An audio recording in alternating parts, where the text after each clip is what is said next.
Mental health, it helps me brilliant. Well, I was told I wasn't allowed my children because I needed help with mental health. When recently, not just recently, even during lockdown, I was up a foil during the lockdown and I'd have been cycling around the foil for 3 hours at a time on my own, recommending people, they're trying to stop people from jumping. Please, there's more to life, I was saying to them. And if you're going to jump, I can't jump. That's what I was saying. They'll go, please, take the help. I'll phone you the help now. And I was getting people to listen to me. I was getting people to listen, and I say, I'll never forget this time now, 7 o'clock at night, one person was on the ground crying, and I took the phone off the person to speak, and I put the bike against the wall, and I was all the paramedics, the 101, I says, there's a boy over the railings here, and I says, he's getting ready to jump, and I turned around to look at the other bike and couldn't find him. He was over the railings too. I said, now the two of them's over the railings, I go and hurry up. There was a police car sitting right beside me. The cop car was sitting at the zebra crossing, the rainbow crossing, the Yelta. That cop car sat there, and I put my bike up like that with the lights flashing at them, and they wouldn't listen to me. So I seen a boy walking towards me, and I said, come on, help me. And he ran at the same time as me and him started pulling them over. So one of them started trying to help me, and then a big warden then, he just leaned down, he just done the work, he just lifted the boy and left over the railings. And the boy started squinting at him, you help me. I says, he didn't hit you, he's trying to save you. And then next thing in, I got a message from a girl saying that them two, they were actually a couple, and they were looking to help me. They said they owed me. I said, tell them they owe me nothing. Just the next time, for me is just to ask for help, and don't go and do that. And then I rescued a girl out of St. Con's Park one night, and what was it? Paramedics couldn't find me for about an hour. I passed right. I took a photograph, and I said, what a night. It was raining, and it was summertime. I went on round the foil, right round all the bridges again, and came back round again. And just as that, I seen a girl lying in the middle of the path, but I could see rope. And I freaked out, so I got a good distance away from her, and I had the headphones on, so phone 999, got through to the police, and they says there was no CCTV at the wee park in St. Con's Park. I says, a children's park, and there's no CCTV, that's where I'm at, where like. I said, the girl's lying on the ground. I said, now she's starting to respond. And I actually knew the girl, I knew her, she was a known person, like, a drinker. And I was like, she's looking for a flag. I says, would it be alright to give this girl a flag? And they were all, is she asking for a flag? I says, she is. And they says, is she like at herself? I says, she's actually head off the ground now at the minute. Like, I says, she's talking to me, but I'm a good distance away from her. And you know this person? I says, I do actually know her. I said, I know her face, she's familiar. So I got close, and I lit the flag, and I says, there you go, Erlo. And I said, I'm standing right back here, look, because the ambulance is on its way for you. Where am I? I says, you're in St. Con's Park. Thank you, son. She couldn't stop thanking me. And found out the week after, and that girl died. That was heartbreaking, it was ripping me to pieces. And then 3 weeks ago, I was out cycling. I was coming across a new bridge, 4:30 in the morning, going on to 5 in the morning. And I was doing a video thing around all the bridges. I was just doing this wee short recording. As I'm entering the bridge, I'll do a wee recording like that, and then I'll stop and put the phone away again. I don't like cycling on the phone because it's dangerous. And the distance, someone told me, coming down the bottom of St. Con's Park, keep the phone in the pocket. I don't like recording on the new bridge anyway. I was going across the new bridge, and I noticed somebody in distress in the middle. And I says, alright, I says, a cold down morning there. It was freezing cold. And he looked at me with big tearful eyes, big beard, and I freaked out. I was like, I didn't even want to say, are you okay? So I started making my way on up, and as I was looking like that, I was slipping the phone out, but I kept watching for him. Man was going for the highest point, and I was like, 999 straight away. People say phone 101. 999, it's an emergency. And I sat at the end of the bridge, and when I waited till the emergency service came, they swarmed the whole bridge, fire search and rescue and all, and they were doing their work with him, right? So I got down underneath the bridge, and this was going on to 5 in the morning, and I phoned my mother. I was underneath the new bridge, and I could hear the man crying, I don't want to die. And I was sobbing on the phone to my man. I was breaking down. I was on after saving a man there now. And you know what gets me? It hurts more thinking that person survived, that person, did he get the help? Or there's that many people that died in the fall since then, and it breaks my heart to think, wondering, is that person okay? It was heartbreaking. When I heard that man cry, then as I was ready to head on, then I noticed everything was all calm down the bridge. My ma's on the phone, and all I seen then was the blue lights coming flying down underneath the new bridge. And I was like, oh man, oh jeez, they jumped. I really thought he jumped in. And next thing I seen the fire brigades, they didn't stop. They just went right round the big circle and back out the other side. And I was like, oh man, they must have got him. Next thing I could see all the Larrys all stopping, as if your mum was out in the middle of the road. And it was heartbreaking scenes. I haven't been back up to town then. I says, no, I'm not going back near the town, so stay out round this way, all round the back roads, the mountains. I find it more peaceful. Go up a town, you go up a town during the day. But even at that too, it's happening during the day as well. Like. You just know there's nothing you can do. Only phone it in. I could never cycle past somebody in distress and ignore them. I would always try and offer a bit of help, advice. That's all you can do. You can't really say much, because you don't know what they're going through. I've seen a few situations in the foil time. I've helped a few people, and a few times here, out the roads, I got to talk to a few people that was in angry situations, and talking to me was able to get them calmed down again. It happened to a few people now. I got calmed down by talking to them. No, I don't know, it's just me trying to tell them, no, I was at rock bottom. I felt like I couldn't go anymore until I started cycling. Started cycling in 2019, and it was a year after my father passed away. But I'm going to get to the part where I was staying at the house at Christmas. I stayed at the house on Christmas 2017, and I spent that year with my mother and father, and we brought the new year on though. And then I was going through a bad situation at that time, so I was staying back and forth from my flat and down at my mother's house. And that was Thursday night. The last time I was sat with my father was Thursday night. We were sitting down watching ghost hunting, and then the next morning, I come down the house next evening, sat down to eat my dinner, and I heard the three bangs, and that was my father falling down the stairs. And I heard the bangs, and it was me, my brother, Murdy, and my mother. We were in the kitchen.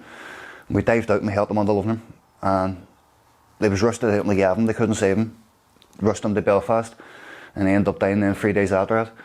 We had bleeding to the brain, and they couldn't stop it. So 1 year after my father passed, I was lying sleeping, and I had this dream. I was suffering really bad with eczema, and I had the dream that he appeared in the sky, and he was telling me to get up and fight it.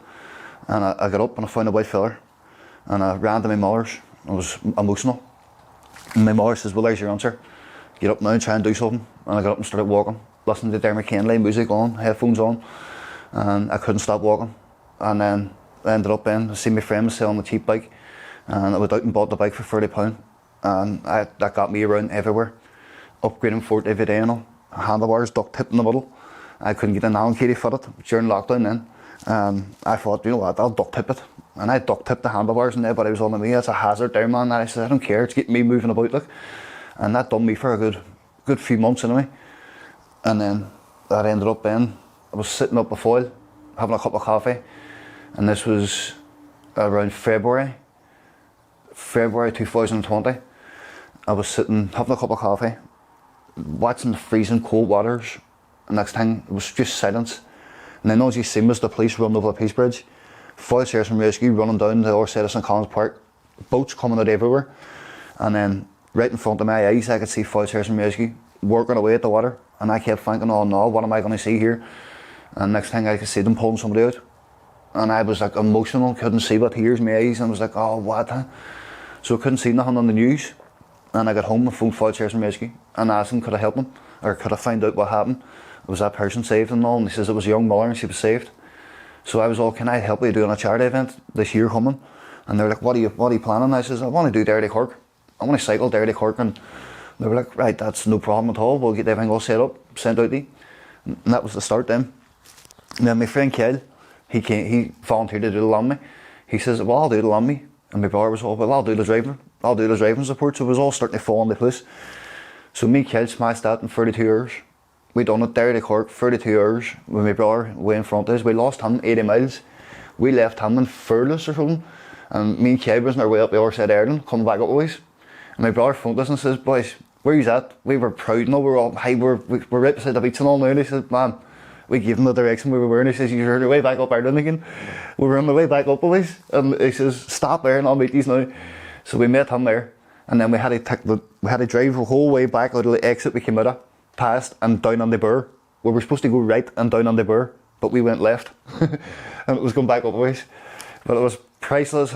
The best buzz ever was them adventures. Then. Why did your father's passing? I know the fella and all. What put the idea of cycling in particular? I don't know. Could have been anything. My uncles was into football. Johnny Nicol, Mambo Nicol. They were the talk of the town here. Everybody's on about them. The stories I'm hearing about the Celtic Swifts and all was it. Nick and Mambo, they were into football. I wasn't into football, and I know walking wasn't really doing much for me. So I thought, you know what, get myself a new bike and I'll be able to keep myself fit that way. And then all the family was praising me and cheering me on, and they were all, you should just keep at that and all. Your Uncle Nick and all, Uncle Mambo will be all proud of you for what you're doing, and your dad will be proud of you too, that you're picking up something good. And then that's trying to keep up a sport, not sport, but more or less just fitness, keep the fitness going. And I wouldn't class myself as a fit person too. Everybody will to me, you must be really fit and all. I wouldn't say I'm really, really fit, but I love a challenge. I love to go out and challenge myself on hills. I look at Fountain Hill. I mind passing Fountain Hill one day and saying, I'm going to challenge that someday. And I did it. I smashed it down on Strava. And it's good. I was going up the hill, and there was a boy coming out his door to go to work at 6 o'clock in the morning, and he looked at me, and there me coming up the hill, he done right round the circle. I come down round the bottom, and he sat at the bottom of Fountain Hill waiting on me. They congratulated me. He says, that's very good there. So I have a great uncle that had a record, Mickey Milne. He cycled up Moore Street years and years and years ago, and I found out then it was a great uncle or something for the family, like. That's powerful to hear that, like. He won a rally bike for it. He done the bottom of Moore Street, the top, and everybody all came out of their houses way back in the days and all, and they were all cheering him on. That's the type of stuff I says that I'd love to see back again. We challenges around the city, it brings everybody out and all, and gets the buzz going and all. Like we hill cycles, stuff like that, that's fun. It led then to end up doing Derry to Cork 4 times altogether. 4 times? 4 times. I did it 2020 for Foyle Sheriffs and Rescue, 2021 for Savants and the Paul Ireland. That was from Derry to Mallinhead and the whole way down the west coast of Cork with my brother in front again. That took me 4 days. I done Derry to Cork 2022, all 10th of June, same time every year.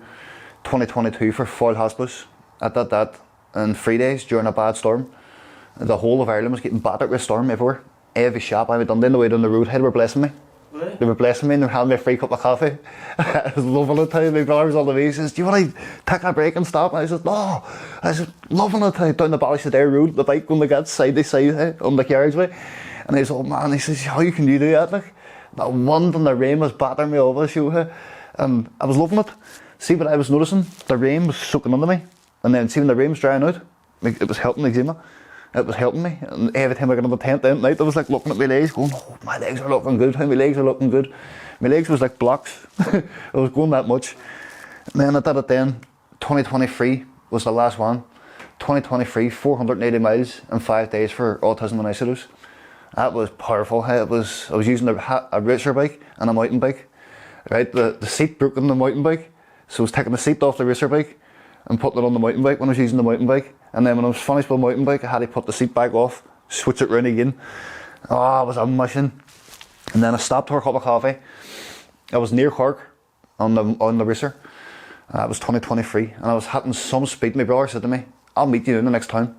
And I was like, right, I'm no boring.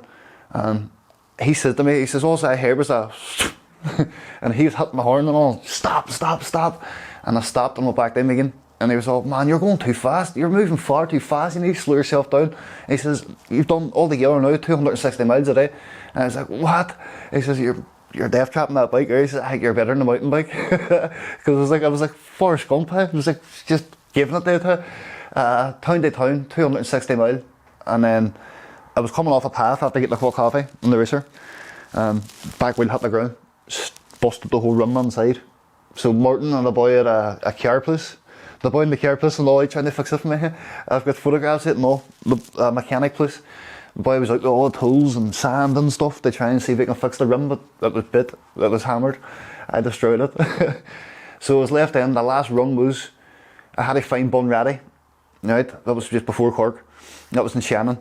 and I was trying to find Bunratty Mews B&B because I go to the same B&B every year and camp out in the garden then. I surprise her every year and knock at the door. It's a B&B I stayed on one year, and she told me, anytime you're doing this again, you just come down here and knock at that door and call me Auntie Dolores. It's Bunratty Mews B&B. The best people I've ever met in my life. They're like family. And so I was going around Bunratty looking for Bunratty Castle, and I must have went to about 4 or 5 different places, and it was all wrong places. So in the last one, it was the right one in the end. It was amazing. Hey, pulled up at the house, the B&B. I went down, I went over and knocked at the wee door, and the wee woman opened. She goes, boys, there's no rooms of all family from America. And then she looked at me again and she went, that's the dairyman, that's the dairyman. Just grabbed me, hugging me and all, crying and all.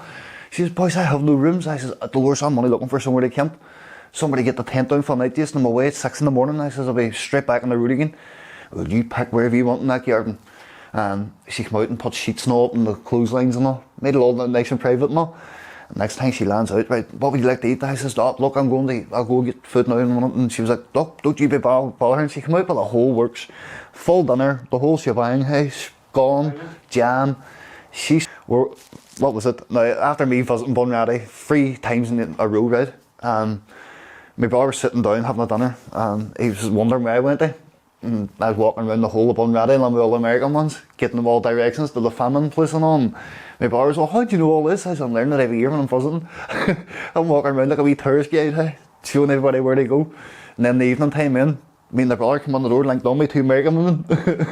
Yeah, one woman in the bungalow was all, boys, no, I have no rooms. But the same people had rooms booked, and they were all whispering. They were whispering to each other, don't be telling that we have rooms booked. And I was all, don't be linking on to me because you're going to make a look as if you're on me. I said, I'm just a lodger, I'm staying in the garden. Oh, wow, I tell you, it was powerful. So the girls I was talking to, they didn't stay in the B&B and they went somewhere else. But their family was all big cyclists in America. Same as people I know in America. You call the boy Jack Toland, it's the same. He's over America, he does all the big racing and all. No relation or nothing like. But it was inspiring watching him as well. And all the bikes and the racing, and then Kieran Anderson and all. I watch away at them ones. Them boys is all brilliant, hey. That's what keeps me going, it keeps me wanting to keep moving. Strava's what helps me. Strava helps me just to keep moving. You have all good local people in Derry running, jogging and cycling and all. And then if I put my post up, what I'll do, say it's a wee 10-mile cycle, you'll have about 20 or 30 sport people in Derry like it on your Strava, and it keeps you going. Every day you're like, no, must go again now, do another wee 10 mile. Every 10 miles is a bonus. Once you get 10 miles done, that's it. You can go home again then.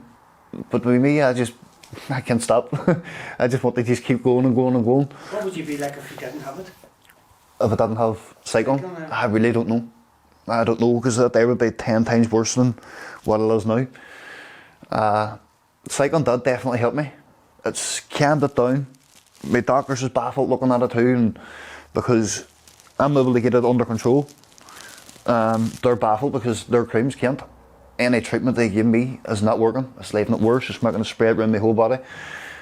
During 2017, before my father died, I had 90% skin damage.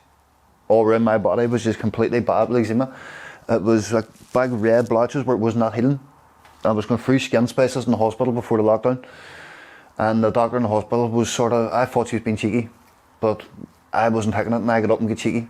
And then that was hot then. I never went back to the doctors in 5 years. I stayed away from the doctors all during lockdown and all. I stayed away and done my own wee thing, just kept on moving my bike. I was completely clear from head to toe about 4 or 5 times. I got the eczema completely gone, and then a bit of drama in just made it all spark back up.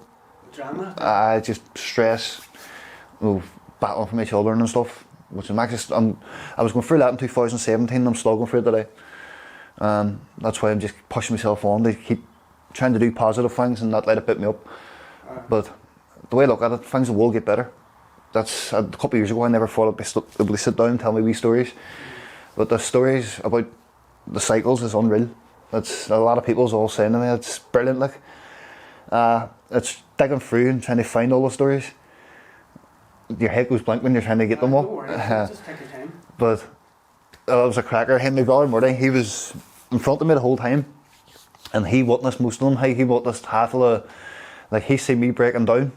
Right, I had been cycling the road on the carriageway, and he would have pulled up beside me and looked at me, but I was having a good breakdown, and to me, it was helping me.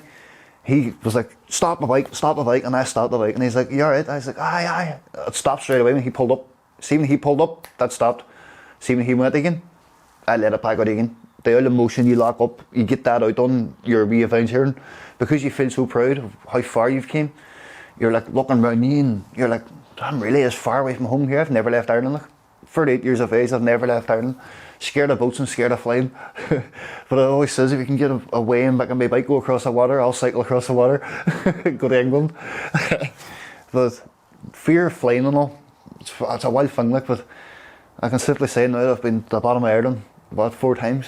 I've never ever been in Cork. I get to the Cork City sign. See, whenever you get the Cork City sign, you're burnt out completely. You're hammered, you just can't go any further. And bike on the back like you are and away home. That was that day of the year.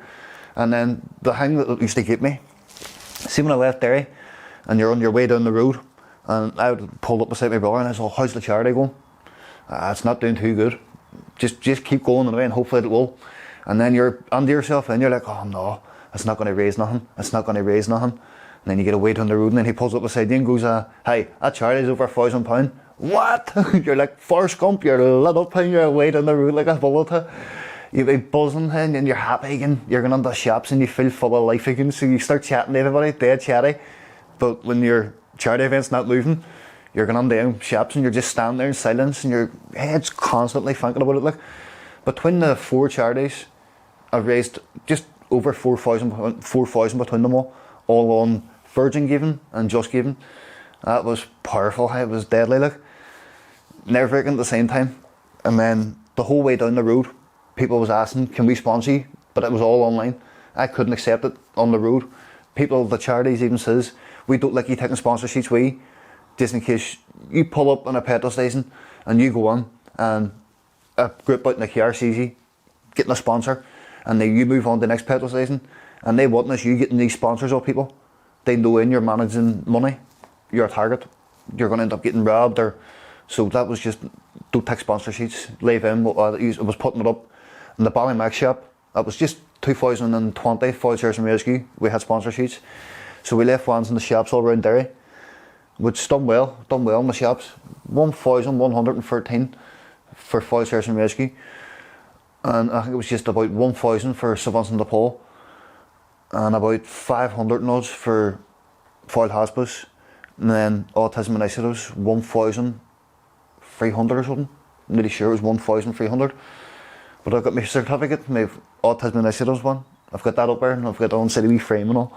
I kept all my t-shirts, but I have to find them all. They're all lying about everywhere, all scattered about. I'll keep them all for souvenirs. I'll keep them and I'll put them all on my wall. I'm not, in years to come, I can sit back and smile at them. My Ireland map, I've got it all marked out up on my wall. That's every town in Ireland marked out where I visited. But powerful, huh? So days when you don't want to get up out of bed? Aye. There's days I just don't want to get up. There's days I have no energy in my body, where I feel like I've no energy. But when I get up in and go outside, I thank myself. I'll be like, just as well you came out today. No, you're more or less thanking yourself and talking to yourself in your head, and then you're like looking around you and there's good people passing you and you're talking to good people, and then you get home in and you go back home and tell the conversation about all the wee farmer was talking to today. He was telling me about this and he was telling me about that. Everybody in the family hears the same thing. They'll not get a conversation out of me until I go cycle. I'll come down the house and I'll sit in silence and I'll have my cup of coffee and sit at the front, and then next time go cycle. And I come back with loads of stories. I come back with loads to talk about them. Brilliant, huh? It's good for the mind. And I'm always saying it to other people, you don't have to start off with racer bikes and all. Always start off with a mountain bike until you start getting the comfort of the bike, and then move on to a racer bike if you want. But I can't use racers. The reason for it is because you're stooped over like that, and I've got broken disc in my spine.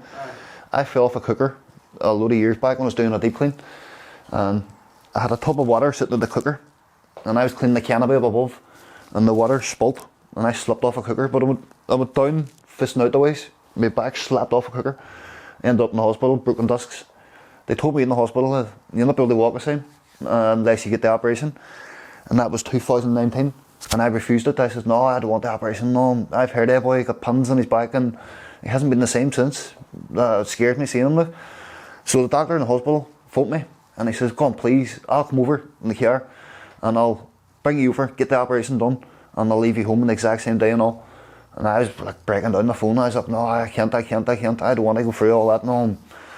So I ignored the hospital. I didn't take on the operation. But my back it's bad.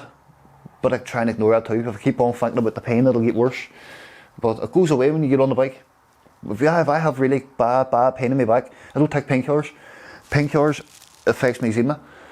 The painkillers I was on was coconuts. When my father died, I was loving them then. I felt like they were helping me. They weren't really, like they were just eating me inside. And the doctor said to me, he says, I have to take you off them. He says, you can't be using them because of the codeine. The codeine could be leaving your skin worse. So I actually gave up painkillers then. So the doctors at the minute focusing with steroid cream. It's just an ointment. Just an ointment and a white cream. That's just 2 creams. And then I'm on like folic acid, iron tablets. I was on the pill. They had me on the women's pill and all for the eczema. I was on 10 tablets every day. This is before I gave up the 5 years they go on cycle. Well, I was waking up every morning and I was, instead of eating breakfast, I had my 10 tablets and I was eating them 10 tablets and then I was looking at food and my stomach was turning when I was looking at food. Just recently, I was at a wild bad stage where I couldn't get no food down. With the stress and stomach and all, I couldn't get food down, nothing staying down. And that was really, really scary. And I thought it was at death's door about 3 weeks ago. I was really, really dreadful looking, desperate because of the same situation that was going on, and it's just heartbreaking. Like. It was a situation that happened to me home in 2023 and I was cleared from it, all proved innocent. And then it just went on and on and on and on. And never ended. It just came, different story, different thing, another thing. Lost all my hair. I wakened up one morning and on the pillow I was covered in hair. And I was like, oh what? I only got my kids back. It was just around Boxing Day, just after Boxing Day. And I noticed all the hair was getting worse and worse and it was coming out like that. It was just finna coming out. I was going, oh no, hey. Then the doctors and they says then it was alopecia. I had alopecia years ago here at the back of the head. And it went away. The hair all grew back. So this time I just went straight to the barber's in and get it shaved off. I don't take nothing for it. I won't put nothing on it. And just shave it. And hopefully it might go back in through time, but big patches everywhere. And then there's an injury in there from a crash I had one night. I was out cycling down Pennyburn, past Belmont School. I was like Evil Knievel. I was flying down, headphones on, 2 o'clock in the morning or something. Headphones, I pulled the brakes and the headphones wrapped around the front wheel and sent me flying up towards the traffic lights. And the way to explain it, I could see Pennyburn Chapel. I was coming down, I could see Pennyburn Chapel and come on, head off the ground. A boy was out cycling, he ran over to me, you alright? I said, I'm alright, I'm up. And I cracked on my back on the place and all, I couldn't breathe and all, it was all, cracked it on. That was hot. I grabbed the bike and he was all, boy, you need to go to the hospital. I said, no, I'm alright. I said, I'm just living in Ballymac, I'll cycle back to the house. Next couple of days there in, the brother was all, well, you up for a cycle? I says, aye, let's go in. He said, where are we for? I says, well, we'll go down on the Boncrana Road, sit around that way. I said, then we'll head up for Scalp Mountain. We'll head up round the New Bridge way. My brother's in front of me, and I'm cruising behind him, I have a phone in my hand, sorting my Strava, and he heard a slap. They look round, and there's me wrapped around the lamppost, crashed on the lamppost across from BAP Express. The week after I came down, and the lamppost was moved from the middle of the path onto the inside. As if it was not meant to be here. Because I kept saying to my brother, how you put that sign there? Oh, what? It was a laugh. He was laughing away and I said, I don't know what you're laughing at. We're going for a good massive cycle now. 6 o'clock in the morning, took her right up round Scalp Mountain. That's not the only crash. I crashed a few times, passing Molly Malone's one night in the ice. I didn't want to give up because of the winter. I try and keep myself moving. I cycled past Molly's and outside Molly Malone's was packed down the ice. I cycled on the ice and the bike went boom, down it went. And I got back up again, the boys were, Jack, he says, the boys were, it's time to put your bike away. I said, no, it's not, it's just a bit of ice. The way to go again, hit a boom, bike went again, and I got up and I says, it's time to put the bike away. So I left it then until the ice went away. 9 bikes now altogether. 9 bikes, 1 racer, and the rest mountain bikes. Aye, brilliant. How people call me Forrest Gump on wheels. And when I started getting cycling, I started getting to meet all these new people, like up at the Green and Fort. I went up to Green and Fort last week, and they watched the sunrise at 6:30 in the morning, which I thought the place would be empty. Normally I'd have my wee stove and I'll put the stove on the teapot, make a coffee, and everybody come in, and they'd be like, look at this is class. Me sitting having my coffee and all. Well, when it was in the dark mornings, the LEDs rolled out up against the wall and the doorway and the greening, all lit up green for St. Patrick's Day it was too, having my coffee. So I went up last week and I got up the hole and I thought the place was going to be empty. And next thing I seen the car park was round. And I looked and it was all heads up and grinning. And the distance all you hear was everybody all clapping. Me coming cycling up the hill. And I was buzzing and there was a man over his car recording and there's drones going about and all. And I was going, oh, what's going on? And I went up in, they were all shaking hands with me and all. And they were all, well done, that was very, very good and all. I even became friends with a girl then. She added me on Facebook and all, and she got home. She says, well done to you now for what you've just done this morning. Me trying to talk to her and grinning, that was a mission. She was trying to talk, I was trying to talk, and I was like, breaking down my emotion. And she's looking at me, she says, oh, you're a powerful, strong wee boy. She says, you should keep on doing what you're doing. And I said, that's it. And I told her, and I says, I done Dairy Cork 4 times. She looked at me, what? You serious? She says, no wonder why you're cycling up them hills. I said, no, I says, this is me trying to get back to myself again. And I said, but Dairy Cork, I just have the love for them roads. It's the roads, it's not even Cork. It's the roads down to Cork that I love. I love that buzz, just the open roads. Not too much sun because I only got sun once. The rest of it was all bad weather the whole time. And when I got to Cork, that weather was scorcher down there every year, apart from 2022 in the storm. I mean, it was roasting, I was blistering on the shoulders. They come home and here in the weather, we're on the highest temperature in Ireland yet. And I was like outside going, that's no way, that's lies. Cork was warmer than that when I was there. I don't know if it gets, people say to me, down to Cork, down to Cork. I really believe it's up because it's all uphill. The whole way it's uphill, uphill, uphill. The roads down to Cork was just powerful. The N20, a lovely N20. And the Cork and through, well, I was trying to think the names again, the names of them all again. All the same places, hey? I was going through them all. And I was going to the same wee shops, getting me coffees, and they were recognising me. There was a wee shop in the middle of nowhere, up in the mountains. It's like a wee barn, it's like a wee bungalow, but it's a petrol station too. A wee farm shop. You go in, you get your bananas and all. Every year I go in them, it would pull out a big massive bunch of bananas and a big pile of pears, and so I had done them. My brother was way ahead of me.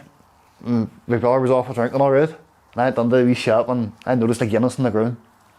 And I said, was there a dairy man on here? No, he goes, it was I said, was there a wee pack of Guinness? It was I said, crafty fucker. So that was him sort of for night time stopping, which he earned it, that's the way I looked at it. He bought me a pack of WKD and I drank one of them. I was like, because I don't drink. I don't like drinking at all. My father was a drinker. My father loved these wee drinking and all in the house. So he did no harm, sat in the corner having his few beer, and I just didn't like it. I didn't like it. So I'd rather have a smoke, sit down, chill out with my dad. And we used to sit down and watch ghost hunting at night and all. That crack was night every him. He used to come up and visit me at my flat and all. 3 and 4 times a day he'd come up to my flat, sitting in my kitchen watching out the window. There was no talk about cycling back in, but I know he'd be proud of it today. He'd be buzzing at it, at the many miles I've went. On my Strava at the minute, I'm touching nearly 2,000 miles on it. And that's a year break on it, because I didn't get to use it in a year. My iPhone was damaged and I couldn't get back on my Strava. But now I'm back on it again now and I'm keeping the same Strava going. Brilliant thing. What's the future now? I don't know. I was asked by family, I was told by family if I wanted, I could visit America, Rhode Island.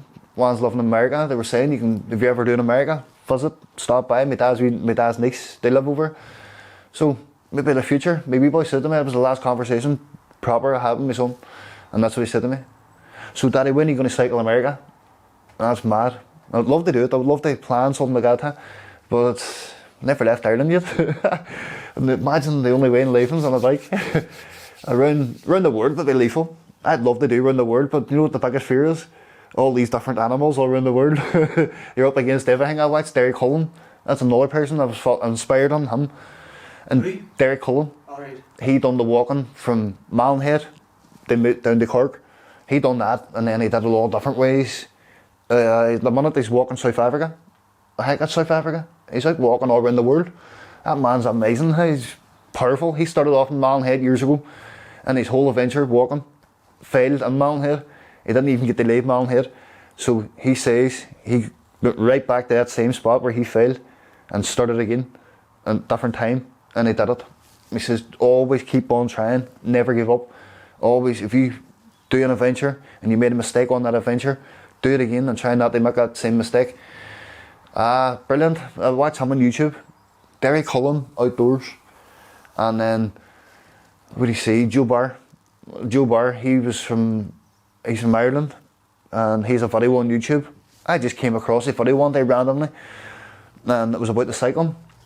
He holds the record from top of Ireland to the bottom, west coast. I think it's something like 25 hours or something like that on the racers. He holds the highest speed. And then across America and all, he's in his 60s. And his story would leave you broken hearted. It was about his wee Wayne. He lost his wee Wayne at a young age and all. That tore me to pieces watching him. And then I started writing them in. I was to meet him one time. I was doing a cycle for wee Wayne in Craigan. Wee Wayne needed treatment in America. So I was cycling to help share the event. Share the link. And I was chatting to Joe Barr. And Joe Barr was messaging me that day. He says, so where are you for? I says, I'm doing the Show 100. Only I went that way, up Laval way, instead of going Balcrana way. I didn't know. So I went out the hard way. And Joe wrote to me and says, so where about you at now? I says, I'm heading towards the Kenny Bay way. And she said, not get me in them roads. You'll get me over the other roads. I was like, oh, what? So I must have missed Ian. I missed him that day. Got to Malin that night and I forgot my 10 pigs. 9 o'clock at night I reached Malin and I had to get back to Derry from 9 to 10 o'clock before my legs would completely die. I had no charge on port. I was like, oh, what do I do here? Giving it that. It was raining the whole way from Malin back to Derry. Carndona, car crashes everywhere. That's all I heard. Behind me was ambulances flying past on blue lights. Got to Buncrana, and then the ambulance in led me the whole way in the Burnfoot, right in front of me the whole way in, and I felt great. Oh, it was scary. So it was hearing all the crashes and all. No cars lost control in the rain. I was like, oh, what? That was torrential rain too. So I just shared light on that wee one. So that was 100. I done 98 miles. I done 98 miles in 9 hours. 10 mile an hour. I would do 10 mile an hour. That's average. Like I'd never go over 10 mile an hour. It's just good. It's loving it. So, just lastly now, because you're giving me loads, like you have to stop talking for 40 minutes. I will. And my boss is, I'll tell you what, they'll be loving you. You're like your man, little Derry girls, the uncle. Every time, little Riddler. That's him. Oh, Jesus, I get a part in that alright. What would you say to somebody who's struggling with mental health or anxiety now? What would you say to them? Try and speak to somebody, a family member or a close friend that you can open up and talk to. Try and get outdoors as much as you can, even if it's even out in your garden. Bit of air, breathe that good air in. Outdoors, everything outdoors helps me. I sit in my garden at night time. I go out during the day and I'll take a bag with me and I'll go down and collect old twigs and I'll go back with a big washing machine drum and I'll sit down at night with a cup of coffee, box of fire lighters and a wee fire pit, and I'll sit down and it cans me down. My whole family's all sitting in the house going, he's out there loving that. And that's me, I'm at my element. At one stage I was out getting bags of coal and everything. I had the whole setup and all sitting in my ma's backyard. During the lockdown, they were doing lockdown in the house. Where was I? Sitting out in the backyard. That's all you heard all night was the crackles of the fire. And then there was like a wee gazebo thing. I had a wee gazebo up and I had a wee Bluetooth speaker down here. I was loving the dream and looking around me going, what do I do? And that was it. The idea came into my head then. Cycle, that's all you can do. Not talking to yourself in your head, that's all you can do. Is just go and cycle and do something. So I get the wee bike and went on out. During the lockdown, I couldn't sit down. So I just reckon, good air, get good talking, talk to people. It helps to get things off your chest. Once you speak to somebody about it, it feels like it's gone. That's it, it's away. Like, it's easy saying that to people, but it's always good to sit down and say, you know what, my head's gone, my head's away or whatever. And then somebody will try and advise you to do something to help yourself. It's just, the foil's not an answer. I've witnessed people lost loved ones. I grew up in Ballymac, and I was under me partying and up to everything. I turned 19. Two of my good friends I grew up with, they took their lives in Ballymac. Connor and wee Niger. I remember that shook me. That really shook me. Well, I'm telling you, it made me move out my own. I was like, I want to move out my own. I don't want to be running around anymore and taking what I was taking. Every morning you're waking up the same routine. You're standing in the flats waiting your friends to get up, but you think you're a big man because you're just sitting there getting them things on day, and it's doing nothing for you. It's just leaving you worse, and that's the way I was looking at it. Aye, ecstasy. I was on a bad stage one, like. Then it wasn't even like alcohol. It was mainly them. Loved them, and then I went down from that day. We smoked, moved out my own, and I never turned to drink or anything again. That was hot. It scared me. It shook me. Like I was going, no, I see the pain in people. No, after losing, I was like, no, there's really, really, really freaky. Huh? We Niger first. It was growing up. He died first, and then Connor in years down the line. I was in Jefferson Court, and I wakened up one morning. And I was at a bar, sitting up a drink with him. A couple of nights before it, it was wee Ryan Nice's leaving. He was heading for Jersey, and waking up the next morning then to hear that Connor was gone. It destroyed me. Huh? I was going, no, man, I was sitting. My ma told me it was. I was sitting in the bar like all night having a pint with him and all. He was saying this his first time having a pint with me. And to hear he was gone, I was like, no way, I can't do this no more. Huh? So I moved on to Jefferson Court. Everything started turning around for me again. Next thing I knew, all my friends was all moved out in the room. They're all settling down. They all end up with weans, and everybody's all married, and everybody's all away from it all. It's literally, it just broke away. Everybody just broke away from everything, which was good. It was good to see that everybody stopped all the drugs and whatever. But with me, I'm out my own now since 2005, 2004 to now. No, 2005 to now. I was living in Jefferson Court. I was on there for 3 years. And then I moved to Ballymac in my own wee flat. And then swapped from the bottom side to the top side. I was from the top side, like. And then the flat I got was down the bottom. Well, I get on with both sides of Ballymac. I grew up with both. I ran around with everybody. It was just heartbreaking when that happened to Connor and the Niger. Shook me. Like, inside me, I was full of fear, going, how could that happen? Like, overdose? No, it was suicides. Alright. That was definitely ripped me to pieces. And then it was on Jefferson Court. Next thing you heard, another life gone, there's another life gone, there's another life gone, there's another person gone. And you're still hearing that same thing as what you heard back then. And it's just getting worse and worse and worse by the week. Like. It's just, I've lost that many people. In the family as well, over the space of a couple of years. All my ma's brothers and sister, Auntie May from Armor, Cragan.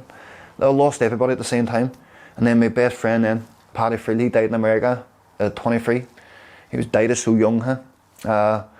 Don't know the full story of actually what happened to Paddy, but I remember Paddy coming on to me one night and saying, DVD Airfee, watch this here when I'm away to America. He was heading away to America. He was only 23 and he was backpacking, heading for America.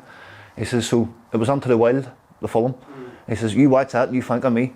And I still to the day watch it and I think of him. All the music. I started watching the film. It was his brother and I give it to. I give him Kyle. Kyle done the cycle with me there to Cork in 2020.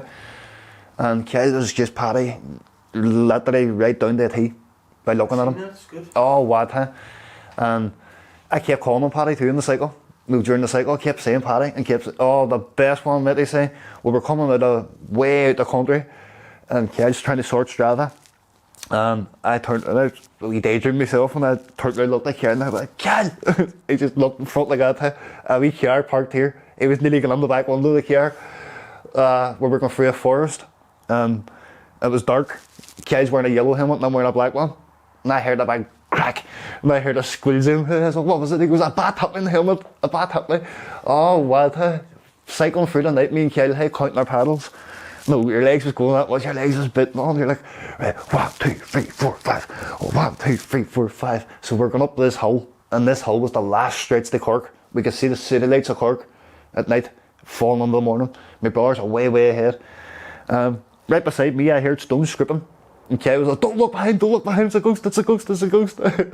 We got way out, and I found out then it was a horse. My brother says he drove past, he was up in front of us, and he seen the horse at the end of the garden. Well, fuck, we went for miles and miles. My knee hit the handlebars, and boom, and I couldn't get the swelling to go down. Oh, the last stretch and all. So we're at the last stretch, me and Kyle had nothing left to eat. We pulled up on this wee town and we get biscuits and say bread. Oatmeal biscuits and say bread. The guards pulled up. And the guards was all, so where are you for anyway? And we said, there to Cork. We're going to Cork. And they were like, right, look, we don't normally say it, but take the left and head down that road now. It's a big busy road, like, and that's all right. Is he sure, like? He says, we give you the 40 to go, boys. If you go that way, he said, we're for hours. If you go that way, be a lot faster. And we went that way. We couldn't find a petrol station for hours. I mean hours. During the lockdown, 2020, all petrol stations was shut. So we turned this corner here and we just seen the big Texaco sign here. We were buzzing straight on coffees and all. So every year, I was passing that same petrol station and I was calling in, and the boy was all, that's you again, that's you again. I was done. The last time I seen him in was 2023. It was like a wee Indian man. I done. He goes, it's you. You're back. Now he's all day Martin. Has he got the right person? And he goes, Derry, Cork. I says, aye. And he goes, hey, see? I says, I'm forgetting the petrol stations. He says, the trees is gone outside. That's probably what it is. I says, that's what it is then. So what are you after? I says, coffee, 2 coffees and a packet of John Players or Solver and something cheap, cigarettes. Like that, no, cigarettes, you cycling places, I know. So I went to tap the machine with a blank yard. It never made the noise. And I said, that didn't make the noise. He goes, yes, it's done, it's all good. And I got out and that evening went to check the bank again, and I noticed the money wasn't down. The boy didn't charge me. He sent me on the road with 2 coffees for free and a packet of fags. I was buzzing. His older brother, he gave me in for free. Things like that leaves you emotional. Seeing somebody on the road hands you something, and it's like, wee tenner, get yourself coffee. You're it does kick you, hits you, like.